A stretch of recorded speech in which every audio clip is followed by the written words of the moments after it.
The bikers noticed the waitress freeze when dark motorcycles pulled into the lot.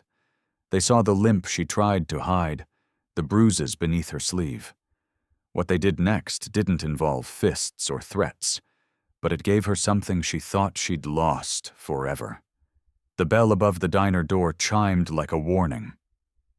12 leather-clad bikers walked in, their boots heavy on the checkerboard floor. The afternoon sun slanted through the blinds, cutting stripes across their faces. At the counter, an elderly man looked up from his pie, fork frozen midway to his mouth. A young couple in the corner booth pulled their toddler closer. Jax removed his sunglasses first. His crew followed. The Ironhawks didn't come here to scare anybody. "Gentlemen," Jax said, his voice carrying that particular kind of calm that made people relax. "We'll take the back booths." Coffee all around.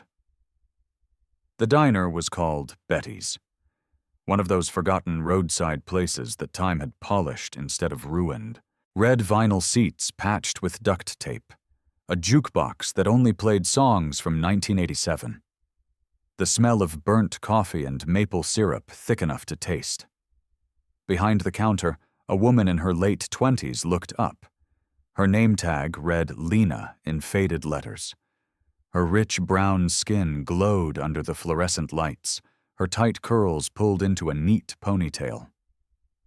"Coming right up," she said, her smile genuine, but tired in a way that had nothing to do with the hour. Jax watched her move towards the coffee station. That's when he saw it. The slight hitch in her left leg. Not a limp exactly, more like she was protecting something, favoring one side. She moved like someone who'd learned to hide pain so well it had become part of her rhythm. His crew settled into the booths, still buzzing from the charity ride.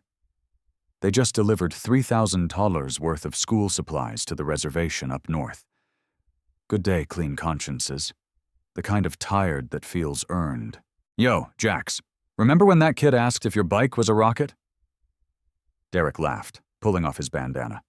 "His face when you revved the engine? Priceless." Jax agreed.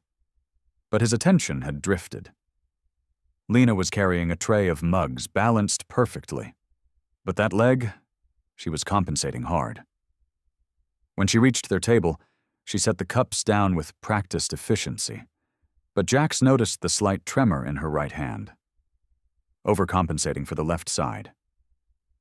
"Sugar's on the table, cream's coming," she said. "You boys need menus or just coffee today?" "Just coffee is fine," Jax said. Then carefully, "Long shift." Something flickered across her face. "Every shift's long here," she said lightly. "But it's honest work." She moved to the next booth. The limp was more pronounced from behind. Jax's jaw tightened. Derek noticed his expression. "Boss, nothing," Jax said. But it wasn't nothing. The thing about Jax was this. He'd grown up in a house where his mother hid bruises with makeup and long sleeves. He'd learned early that silence could be its own kind of violence. He'd sworn at 15, standing over his father's unconscious body after he'd finally fought back, that he'd never ignore the signs again. Lena brought their cream. When she leaned over to set it down, her sleeve rode up just slightly, just enough. A bracelet of purple and yellow decorated her wrist, the kind that didn't come from jewelry. Jax's blood went cold. She noticed him noticing.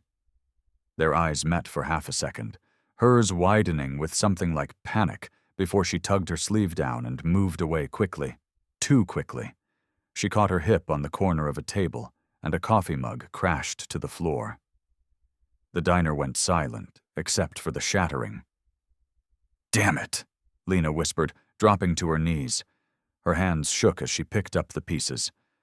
"I'm so sorry, I'll clean this up. Hey, no worries," the old man at the counter said.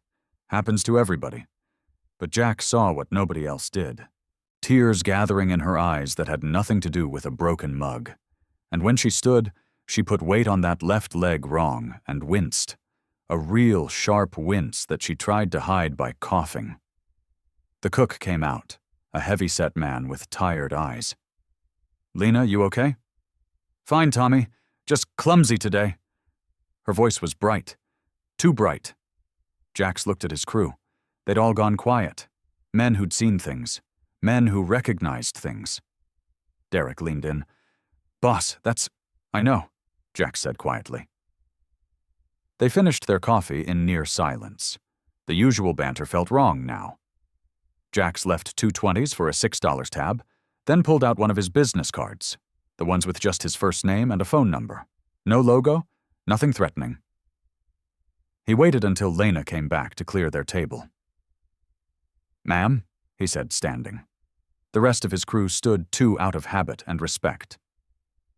"You take care of yourself?"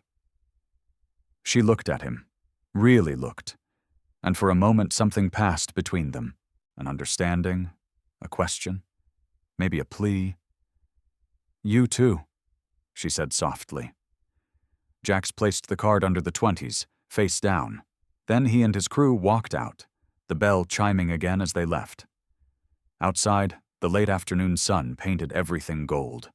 The bikes sat in a perfect row, chrome gleaming. Jax pulled on his sunglasses but didn't mount his bike yet. "We staying?" Derek asked. "Not yet," Jax said. "But we're coming back."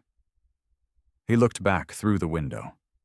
Lena was standing at their table, staring down at the card and the money.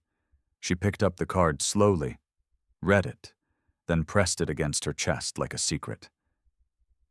That's when Jax saw them. 3 motorcycles pulling into the far end of the parking lot. Darker bikes, meaner edges, and painted across their gas tanks in violent red. A serpent with its mouth open, ready to strike. Lena saw them too. Through the window, Jax watched her face drain of color. She stumbled backward, the card falling from her hand. She didn't pick it up. She just moved quickly toward the kitchen, her limp forgotten in her urgency to disappear. The men on the dark bikes hadn't dismounted yet. They just sat there, engines rumbling, watching the diner. Watching. Jax's hand curled into a fist. "Boss," Derek said, a warning in his voice. "We don't know what this is." "We know enough," Jax said. But he didn't move towards them. Not yet. Instead, he started his bike and his crew followed suit. 12 engines roared to life in unison, a sound like thunder, like a promise. As they pulled away, Jax looked in his mirror for one last time. The men on the dark bikes were still there, still watching. And through the diner window, he could just make out Lena's silhouette in the kitchen doorway. She was shaking. The rain started at 9, just as Jax turned his bike back toward Betty's diner. He tried to stay away, told himself it wasn't his business, drove 20 miles toward home with his crew, listening to Derek talk about his daughter's soccer game, pretending everything was normal. But that image, Lena's face draining of color, her hands shaking. It wouldn't leave him alone. "You know, we're going back," Derek had said finally. Jax had nodded. "Yeah."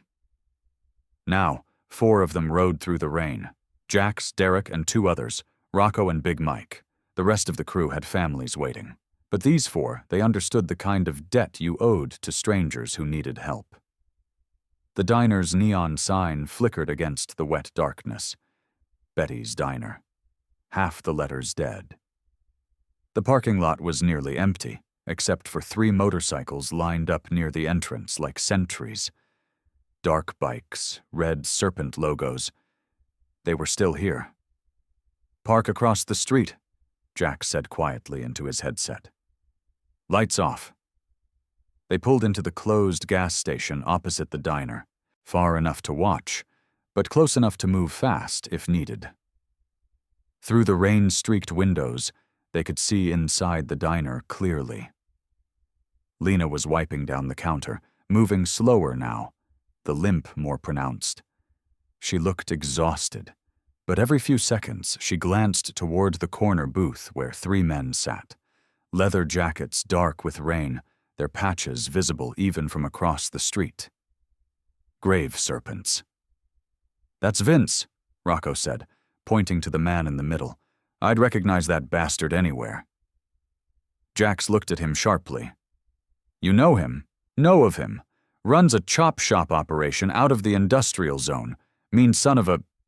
Heard he put 2 guys in the hospital last year over a $50 debt." Rocco spat into the rain, the kind who likes hurting people. As if on cue, Vince stood up. He was tall, broad-shouldered with a scar running from his eyebrow to his cheek. He walked toward the counter where Lena stood frozen. Jax's hand moved to his door handle. "Easy," Derek warned. Through the window, they watched Vince lean against the counter too close to Lena. She stepped back. He followed. His mouth was moving. They couldn't hear the words, but the body language was clear. Aggressive, possessive. Lena shook her head, her hands gripping the counter edge. Vince reached out and grabbed her wrist, the bruised one. Even from across the street, they saw her face contort in pain. Jax's door opened before he realized he'd moved. "Boss," Derek started, but then something unexpected happened. The cook, Tommy, came through the kitchen door carrying a baseball bat. Not threatening, just visible. He stood next to Lena, solid and unmovable, said something short, pointed toward the door. Vince's laugh was visible even without sound. He released Lena's wrist, held up both hands in mock surrender, but as he backed toward his booth, he pointed at Lena, then tapped his watch. "A clear message. I'll be back. I've got time." Jax forced himself back into his seat, forced his breathing to steady. "She knows him," Big Mike said quietly. That wasn't random intimidation. That was personal. The serpents threw money on the table, not enough, probably, and walked out. The rain had slowed to a drizzle. They mounted their bikes without hurry, supremely confident. Before starting his engine, Vince looked back at the diner one more time. Then he looked directly across the street at them. Jax's blood froze. They'd been made. Vince smiled slowly, revved his engine twice, a challenge, then pulled away, his crew following. Their taillights disappeared into the darkness like red eyes closing. "He saw us," Derek said. "Yeah." Jax watched the road where they had vanished. "He wanted us to see him." Inside the diner, Lena had collapsed onto a stool, her face in her hands. Tommy stood beside her, one hand on her shoulder. After a moment, she looked up, wiped her eyes, and stood. Forced herself to keep working, to keep moving. "We need to leave," Derek said. "If Vince knows we're watching, he might come back harder." "Yeah." Jax started his engine, "but we're not leaving her alone. What's the play?" Jax thought about his mother, about the night his father had finally gone too far, about how nobody had helped until it was almost too late, about how silence and good intentions meant nothing without action. But he also thought about strategy, about the fact that Vince was expecting a fight. Men like him always expected fists and fury. They understood that language. So Jax would speak a different one. "We find out everything," he said. "Who Vince is, what he wants with Lena, why she's scared, and then we don't just chase him off. We make sure he can't come back." "How?" Jax pulled on his helmet, rain streaming down his visor. By being smarter than him, they rode away slowly, deliberately. But when they reached the main road, Jax stopped, pulled out his phone, called a number he hadn't used in 6 months. "Detective Morrison, it's Jax." "Yeah, I know it's late. Listen, I need information on someone. Name's Vince. Runs with a crew called the Grave Serpents." Behind them, the diner's lights flickered through the rain. And inside, Lena locked the door, turned off the open sign, and finally, let herself cry. The Ironhawk's auto shop smelled like motor oil and possibility. Jax arrived at 6 in the morning before the sun had burned off the night's fog. The shop sat on the respectable side of town, A legitimate business they'd built over 8 years. Clean, legal, everything their father's generation hadn't been. Derek was already there, bent over a computer in the office. "Couldn't sleep either?" Jax asked. "Not after last night." Derek turned to the screen. "Detective Morrison sent this over an hour ago. The file on Vincent Mallory was thick. Assault charges dismissed. Suspected involvement in stolen vehicle operations. Insufficient evidence. Known associate of organized crime and proven." The pattern was clear. Dangerous but careful. Smart enough to stay just outside the law's reach. "There's more," Derek said. He clicked to another document. Morrison dug deeper, found something interesting. A photograph appeared. A younger Vince, maybe 5 years ago, arm around a smiling woman at some outdoor festival. The woman's face was partially obscured by sunglasses and a summer hat. But Jax recognized the slope of her shoulders, the shape of her smile. Lena. They were together, Jax said quietly. For 2 years, according to Morrison's source. She filed a restraining order 3 years ago, but it expired after 12 months. Then she disappeared from public records entirely. The office door opened.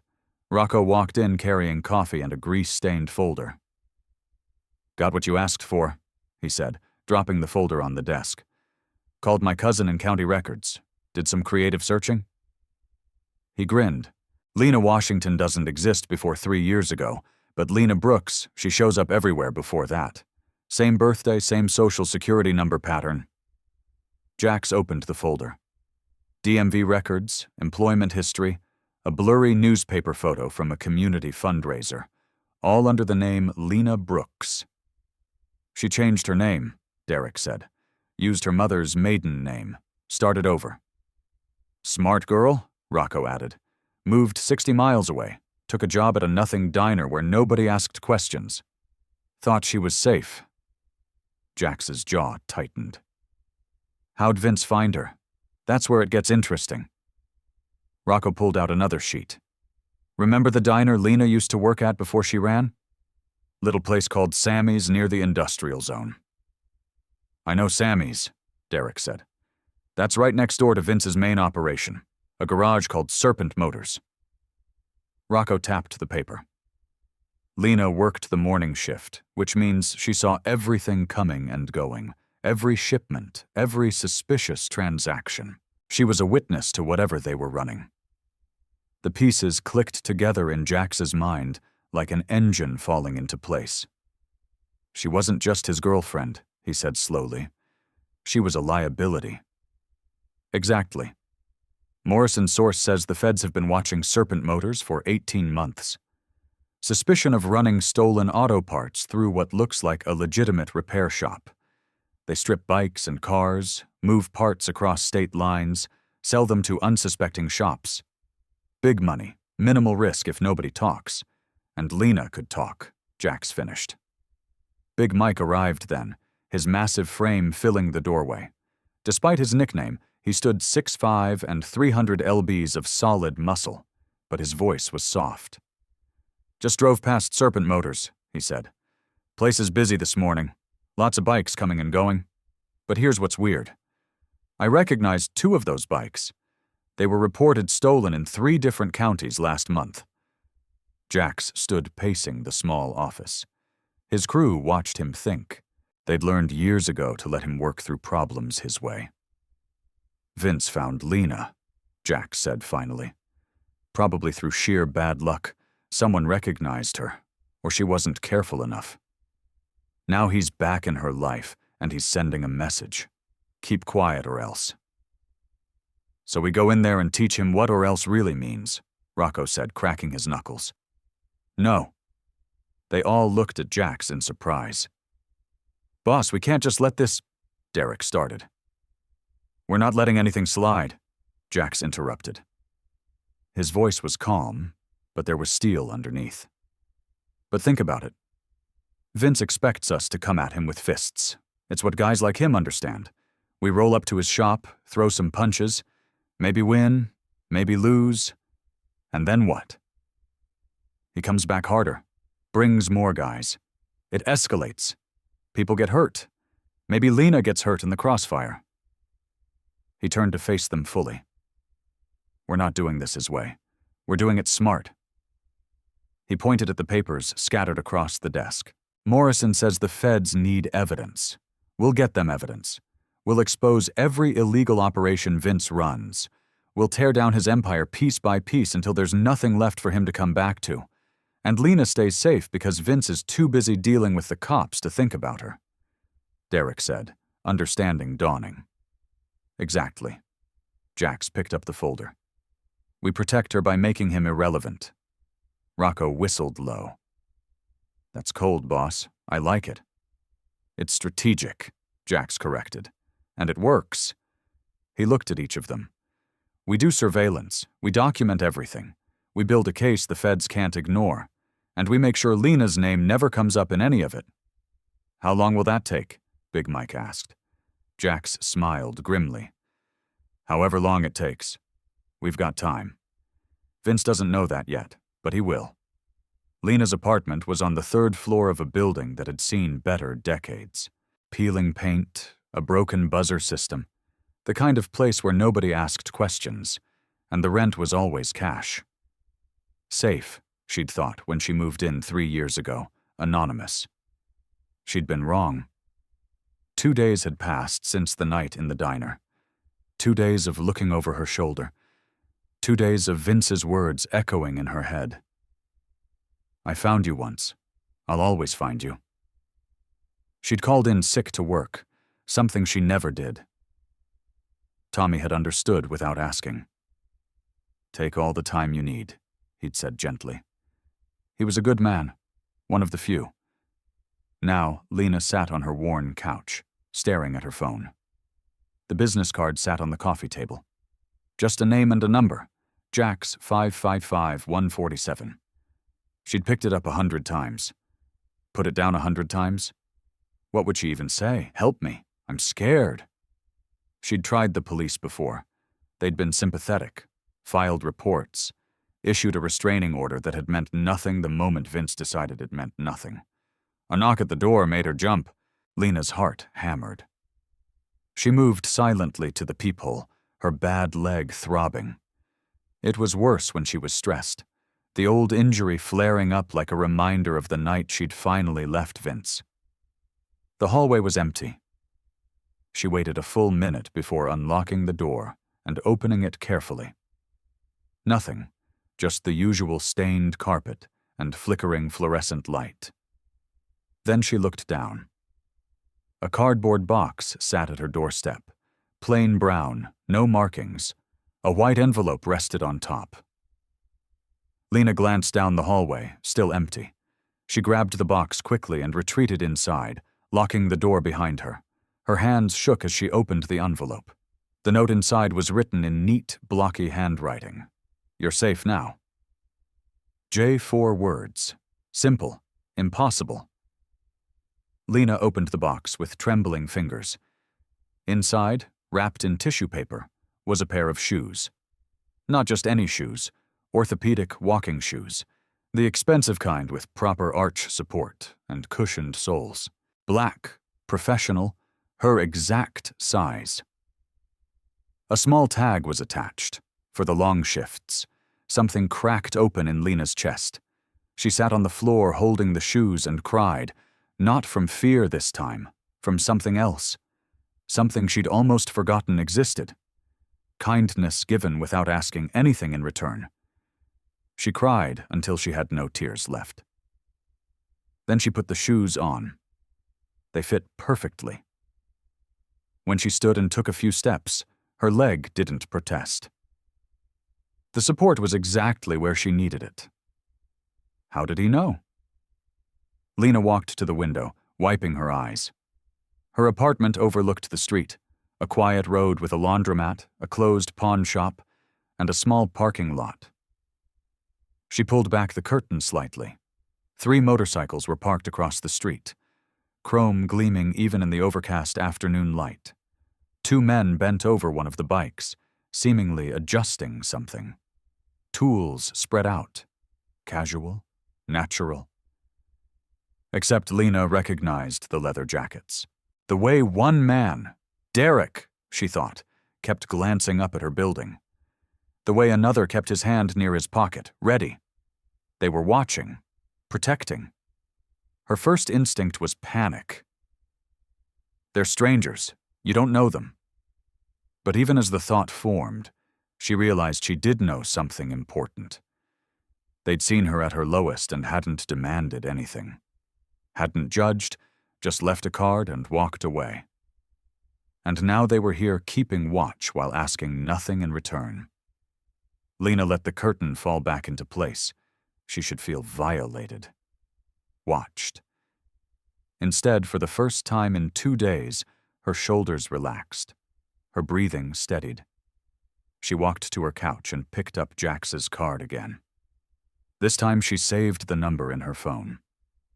Didn't call, just saved it. A lifeline if she needed it. That night she slept better than she had in weeks.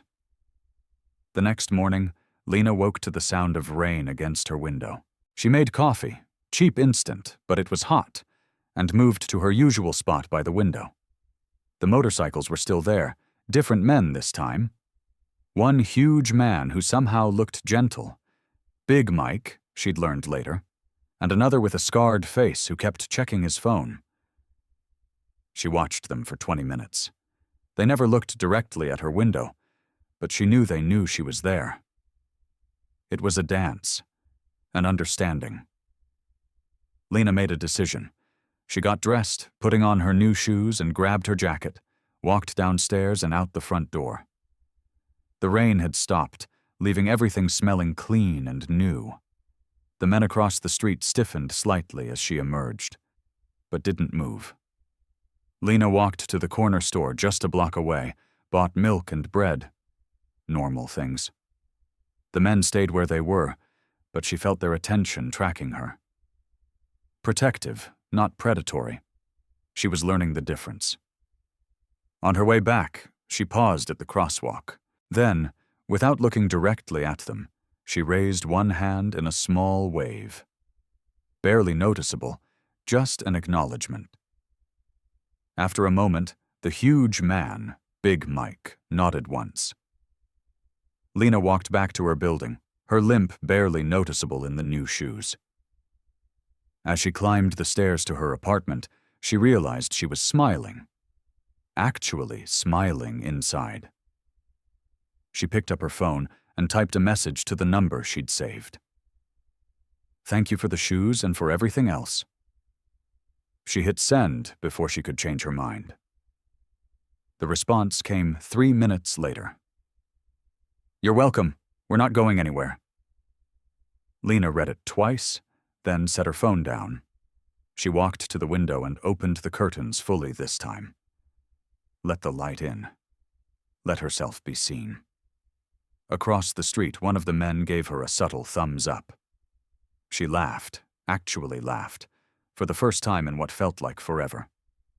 The warehouse on Elm Street had been abandoned for 6 years, according to county records. Empty, forgotten. A ghost building in a neighborhood of ghost buildings. Except it wasn't empty. Jax crouched on the roof of the adjacent building, night vision binoculars pressed to his eyes. Below, in the supposedly abandoned warehouse, lights blazed behind blacked-out windows. Vehicles moved in and out through a side entrance that had been carefully hidden from the main road. Count, Derek whispered beside him. 4 bikes in the last hour, 2 trucks, all Serpent affiliates. Jax lowered the binoculars. And look at the security cameras at every corner. Motion sensors on the doors. A guard rotation every 30 minutes. This wasn't just a storage facility. This was a fortress. That's a lot of protection for an empty building, Derek observed. Because it's not about what's inside now, Jax said slowly. It's about what moves through here. They'd been surveilling Serpent Motors for 5 days. What they discovered was more sophisticated than expected. The garage was legitimate, barely doing just enough real work to maintain the cover, but the real operation ran through 3 other locations. This warehouse, a storage unit facility on the east side, and a paint shop near the county line. A network carefully constructed, almost invisible. Almost. "Rocco, you in position?" Jack spoke quietly into his radio. "Affirmative. Got eyes on the loading dock." Rocco's voice crackled back. "They're moving something big tonight. Just saw a flatbed arrive with what looks like motorcycle frames. At least 20 of them. Get footage." Jax ordered everything. Big Mike's voice came through next. "Boss, I'm at the paint shop. They're respraying a Ducati right now. Still has the original VIN visible. Matches the one reported stolen in Columbus 3 weeks ago." Jax smiled grimly. "Document it. Make sure you get the VIN numbers clear."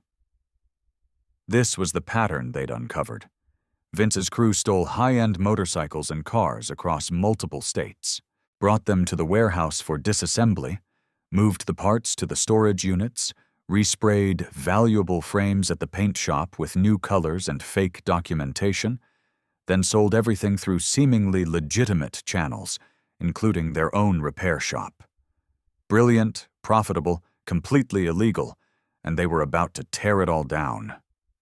"Derek, the drone ready?" Jax asked. Derek held up a small quadcopter barely bigger than his hand. "Modified it myself. Silent running, infrared camera, GPS tracking completely untraceable. Send it up." The drone lifted into the night sky, invisible and silent. On Derek's tablet, thermal images appeared, heat signatures moving inside the warehouse, people working, machinery running, a full operation in what public records claimed was an empty building. "Beautiful," Derek breathed. "This is everything the feds need." But Jax wasn't satisfied yet. Evidence was one thing. Proof of the larger network was another. "We need the connection," he said, "between all 3 locations.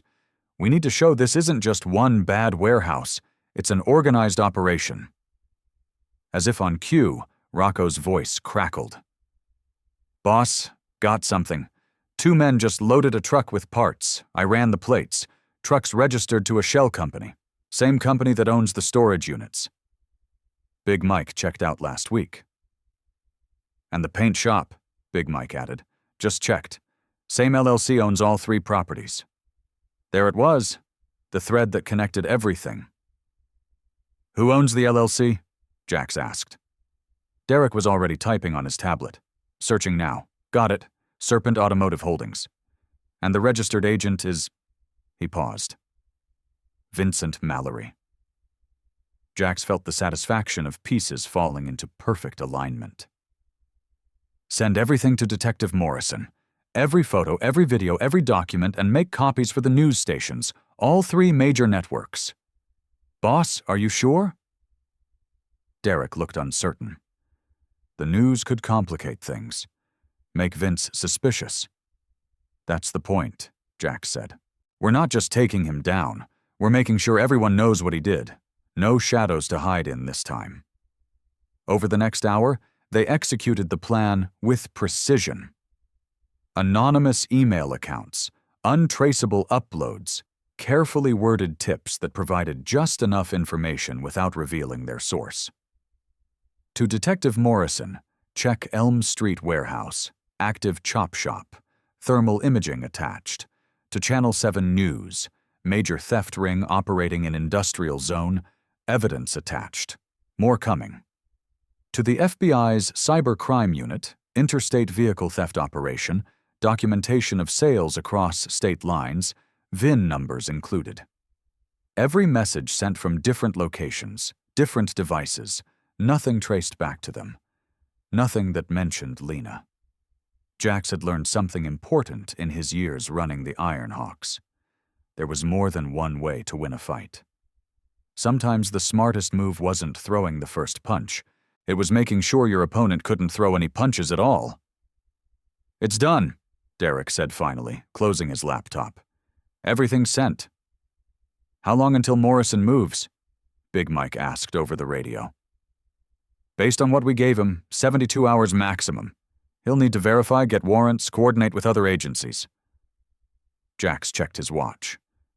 By Friday, Serpent Motors will be swarming with cops, and Vince will be too busy dealing with the fallout to think about Lena. Jax stood, stretching his stiff muscles. That's the point. We removed the threat without Lena ever being exposed as a witness. What if he figures out it was us? Rocco asked.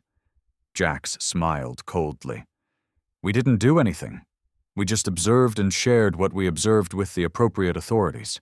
Nothing illegal about that. As they packed up their surveillance equipment, Jax took one last look at the warehouse. Inside, Vince's crew continued their work, completely unaware that their entire operation had just been documented, packaged, and delivered to every law enforcement agency that could possibly care. The empire built on fear was about to crumble, and it would happen without a single punch thrown. Lena had made a mistake returning to work so soon. She thought that after a week things would calm down, that Vince would disappear back into whatever hole he'd crawled from. Tommy had assured her the Ironhawks were still watching, that she was safe. But safe was a relative term. It was midnight when she finished her shift, the diner empty except for Tommy counting the register in the office. Lena took out the trash through the rear exit. A habit? A routine? The alley smelled like grease and rain-soaked cardboard. The dumpster's metal lid clanged as she lifted it. Hello, Lena. She dropped the trash bag. It split open, garbage spilling across the wet pavement. Vince stepped out from behind a delivery truck, hands in his jacket pockets. He looked different, thinner, with dark circles under his eyes. His leather jacket was unzipped, no crew behind him, alone. That somehow made it worse. Vince, her voice cracked. You can't be here. I just want to talk. He moved closer and Lena backed against the brick wall. But there was something off about his approach. No menace in his stride, just exhaustion. Please. 5 minutes. I'll scream. Tommy's inside. I know. I'm not here to hurt you. Vince stopped 6 feet away. And in the dim alley light, Lena saw something she'd never seen before. Fear in his eyes. My life is falling apart, Lena. Everything's gone. Good, she said, her voice steadier than she felt. The cops raided the garage 3 days ago, seized everything. My accounts are frozen. The feds are building a case. His laugh was bitter. Someone talked or someone watched. I've got investors threatening me. Crew members running. It's all gone. Lena's heart pounded. The Ironhawks. They'd done this somehow. They'd actually done it. I don't know what you want me to say, Lena managed. Vince ran a hand through his hair, a gesture she remembered from their early days together before everything turned dark. I want you to know I'm sorry for everything, for how I treated you, for being what I became. Lena stared at him. This was new. Vince didn't apologize. Vince didn't admit weakness. You broke my leg, she said quietly. When I tried to leave the first time, you pushed me down the stairs and then told the hospital I was clumsy. I know. You terrorized me for 2 years, made me afraid of shadows. I know. His voice cracked, and I can't take it back. But Lena, I loved you in my own messed up way. I did. And when you left, everything good left with you. That's not love, Vince. That's ownership. I know that now. He took a step forward. Lena tensed, but he just held out his hands empty, pleading. I'm leaving. Going south. Starting over. But I needed to see you first, to tell you I'm sorry. To ask if there's any part of you that could ever... No. The word hung in the cold air. There's no part of me that will ever forgive you. Lena continued, her voice growing stronger. You didn't love me. You controlled me, and I'm done being controlled. Lena, she said. No. Both of them turned. Jax stood at the mouth of the alley, his silhouette backlit by the streetlight. He walked forward slowly, deliberately, his boots echoing on the wet pavement. No weapon, no crew, just presence. Vince's jaw tightened. This doesn't concern you. It does, actually. Jack stopped beside Lena, not touching her, just standing there. A wall of quiet strength. The moment you stepped into this alley, it concerned me. You. Vince's eyes narrowed. You're the one who's been watching. You fed the cops everything. No, Jack said calmly. The cops did their job. We just helped them see what was already there. Vince's hands curled into fists. And for a moment, Lena saw the old Vince resurface, the violence, the rage. But then something shifted. His shoulders sagged. The fight drained out of him. You took everything, Vince said, his voice hollow. You built everything on fear, Jax replied. His tone wasn't triumphant, just matter of fact. Stealing, intimidating, controlling. You thought that made you powerful, but fear's a weak foundation. The moment someone stops being afraid, it all collapses. Vince looked at Lena. Are you with him now? Is that it? I'm with myself, Lena said firmly. For the first time in years, I'm with myself, Jax continued, his voice low and steady. We built our business on respect, on trust, on actually helping people instead of exploiting them. You know what the difference is, Vince? Our foundation doesn't crack. Guess you win then. Vince's words were bitter. This wasn't about winning, Jax said. This was about making sure she could sleep at night without looking over her shoulder. You made your choices. Now you live with them. Vince stood there for a long moment, looking between them. The man who'd once seemed so large, so terrifying, now just looked small, defeated, human. I really am leaving, he said finally. Tonight, you'll never see me again. Good, Lena said. Vince nodded slowly.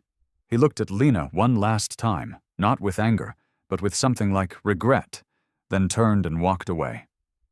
His footsteps echoed down the alley, fading into the distance. No roar of a motorcycle, no dramatic exit, just a man walking into the darkness. Gone. Lena's legs gave out. Jax caught her before she hit the ground, lowering her gently to sit on the back step of the diner. She wasn't crying. She was just empty, hollow, like a weight she'd carried for years had suddenly vanished, leaving her unbalanced. Is it really over? She whispered. Jack sat beside her. Yeah, it's over. How did you… Later, he said gently. Right now, just breathe. So she did. Sat in the cold alley with a stranger who'd become her protector. And breathed. For the first time in 3 years, she breathed freely. The courthouse smelled like old wood and justice delayed. Lena sat in a small witness room, her hands folded in her lap. Through the one-way glass, she could see the prosecutor reviewing notes. A female detective sat beside her. Not Morrison, but someone from the special task force assembled specifically for the Serpent Motors case. You're doing great, Detective Sarah Chan said softly. Remember, they can't see your face. Your voice will be altered in the recording. You're completely protected.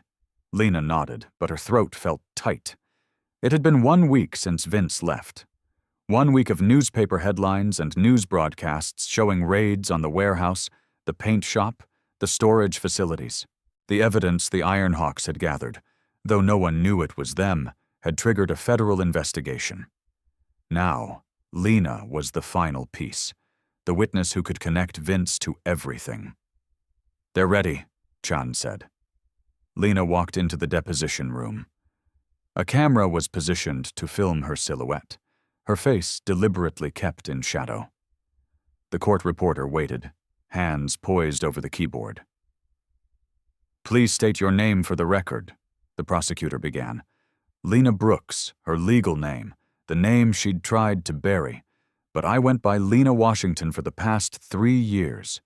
And why did you change your name, Miss Brooks? Lena took a breath.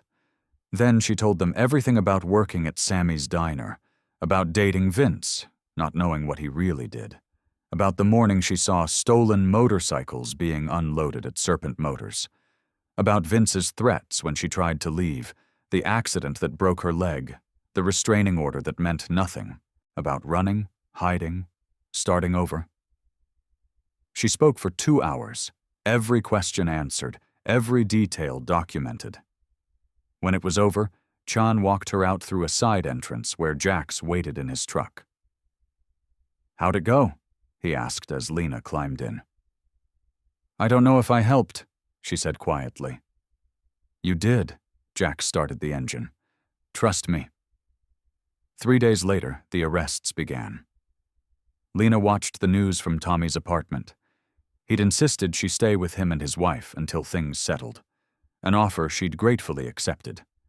The television showed footage of federal agents in raid jackets leading handcuffed men out of various locations. Vincent Mallory's mugshot flashed on screen. He'd been picked up trying to cross into Mexico.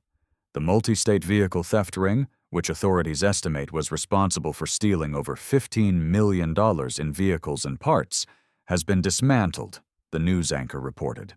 Federal prosecutors say they have enough evidence to ensure lengthy prison sentences for all involved. Tommy's wife, Maria, squeezed Lena's hand. "It's over, mija. 12 members of the Grave Serpents Motorcycle Club face charges." The broadcast continued.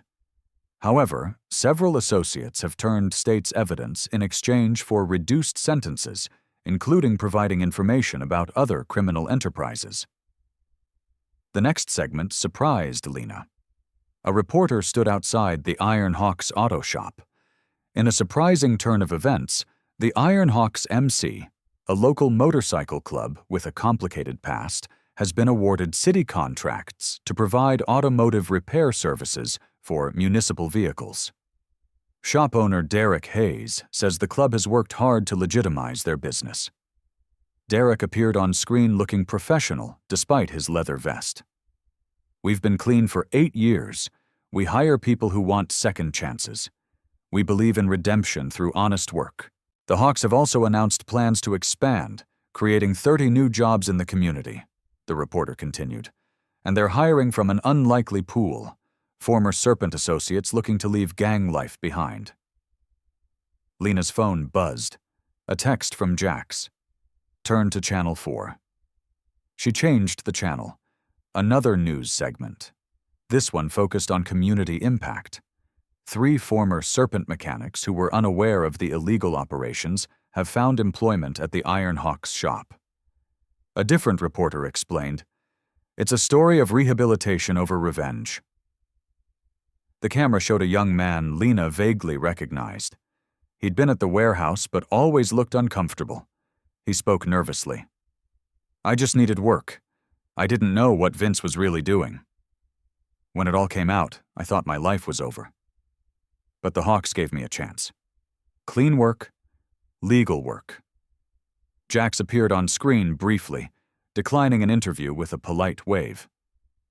But Derek spoke again. "Our founder believes everyone deserves a second chance if they're willing to take it. These guys want to do right. We're helping them do that." Lena felt tears forming. This wasn't just about taking down Vince. It was about building something better from the rubble.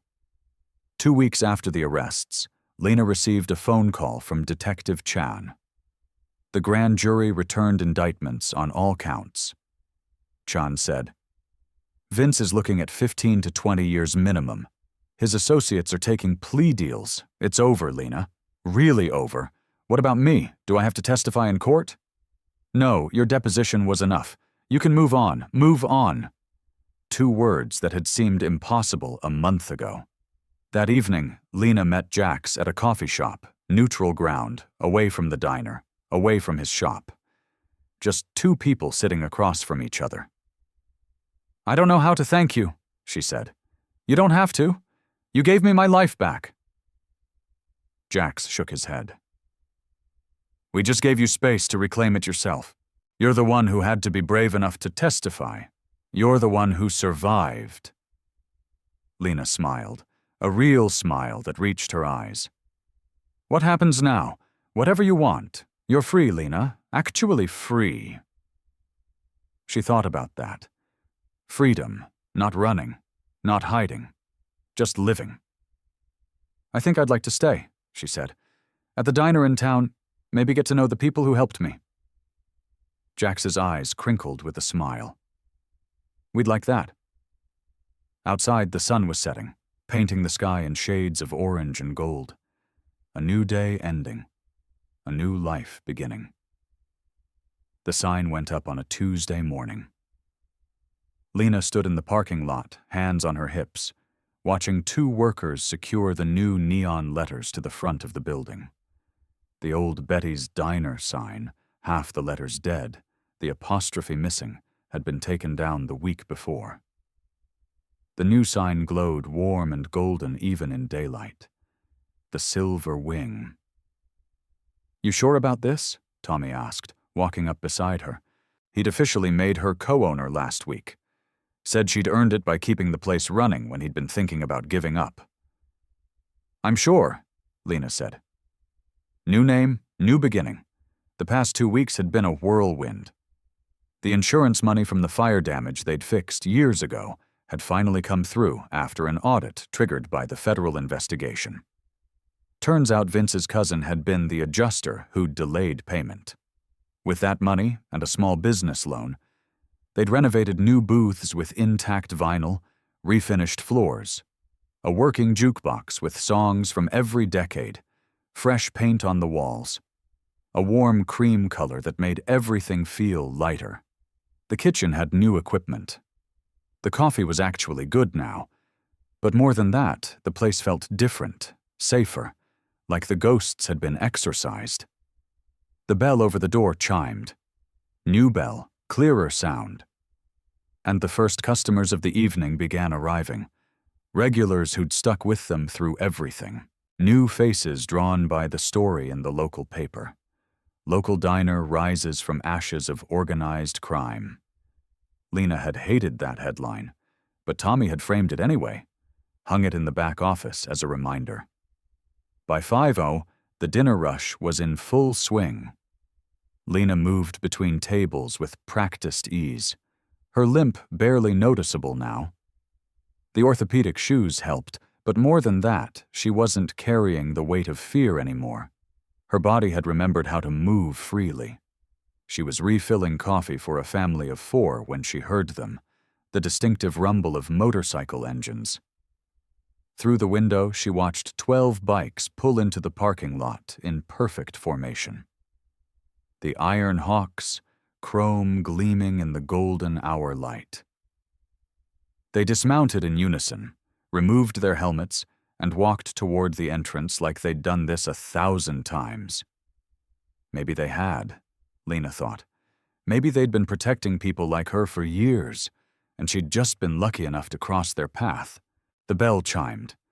Jax entered first, his crew behind him. The diner didn't go silent this time. People barely looked up. The Hawks had become part of the community these past weeks. Respected, trusted. "Gentlemen," Lena said, unable to stop her smile. "Welcome to the Silver Wing." "Nice name," Derek said, grinning. "Got a story behind it." "Everything's got a story," Lena replied. "You want the back booths?" "You know us well," Jax said. She brought them coffee. The good coffee now, not the burnt sludge from before. Set down cups with steady hands. When she reached Jax's spot, he was studying the renovated space. "You did good," he said quietly. "Place feels right now." "We had help," Lena said. "Someone gave us a second chance to see what safety felt like." Their eyes met. An understanding passed between them. Gratitude, respect, something deeper that neither was quite ready to name. As Lena turned to take another table's order, Jax reached into his jacket pocket. He pulled out a small object and set it beside his coffee cup. A keychain, brushed silver shaped like a feather with surprising detail. A single word engraved along the spine. Freedom. Lena finished with the other table and came back. She picked up the keychain, feeling its weight. "What's this?" she asked.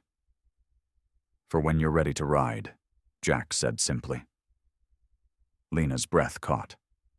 The keychain felt like a promise, like possibility, like everything she'd been too afraid to want. "I don't know how to ride a motorcycle," she said, her voice soft. "That's what lessons are for." Jax's smile was gentle. "No pressure, no timeline, just when you're ready.